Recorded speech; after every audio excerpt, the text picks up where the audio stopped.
ভারী বৃষ্টিপাত আর উজান থেকে নেমে আসা পাহাড়ি ঢলে কুড়িগ্রামের সবকটি নদ নদীর পানি বৃদ্ধি পেয়েছে। বিপদসীমার উপর দিয়ে প্রবাহিত হচ্ছে দুধকুমার এবং ব্রহ্মপুত্র নদের পানি। পানি বাড়ায় চরাঞ্চল এবং নিম্নাঞ্চল প্লাবিত হয়েছে। রাস্তাঘাট ডুবে যাওয়ায় যোগাযোগ ব্যবস্থা বন্ধ হয়ে পড়েছে।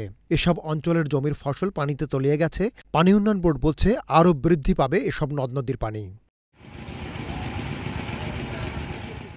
গেল কয়েকদিন আগের বন্যার রেশ কাটতে না কাটতেই আবার দ্বিতীয় দফা বন্যার কবলে পড়েছেন কুড়িগ্রামের কয়েক হাজার পরিবার। পাহাড়ি ঢল আর ভারী বৃষ্টিপাতে বৃদ্ধি পেয়েছে তিস্তা, ধরলা, দুধকুমার, ব্রহ্মপুত্র সহ সব কয়েকটি নদ নদীর পানি। পানি বাড়ায় চরাঞ্চল ও নিম্নাঞ্চল প্লাবিত হয়েছে। এতে চরম দুর্ভোগে পড়েছেন বানভাসীরা। এখন যে মালমাত্রাগুলো করে থুমো না থুমো তার কোনো জায়গা নেই। অন্যের বাড়িতে খোঁজনা খুঁজিয়ে অন্যের বাড়িতে এলে থুমে নাকছে। বাড়িঘর রাতের বেলা টানাটানি করছি, অনেক নদীর অনেক খুব চাপ আছে।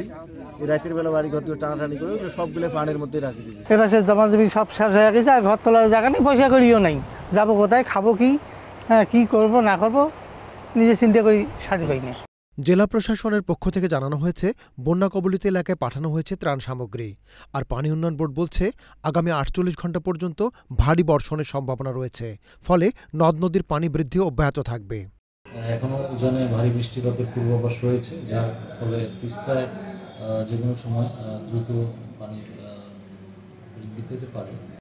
বন্যার এই সংকট সময়ে বানভাসীদের পাশে থাকবেন স্থানীয় জনপ্রতিনিধি ও প্রশাসন, এমনটাই প্রত্যাশা বন্যা কবলিতদের। কুড়িগ্রাম প্রতিনিধি হাফিজুর রহমান হৃদয়ের পাঠানো তথ্য ও ভিডিও চিত্রে মিজান তালুকদার, আপডেট টিভি।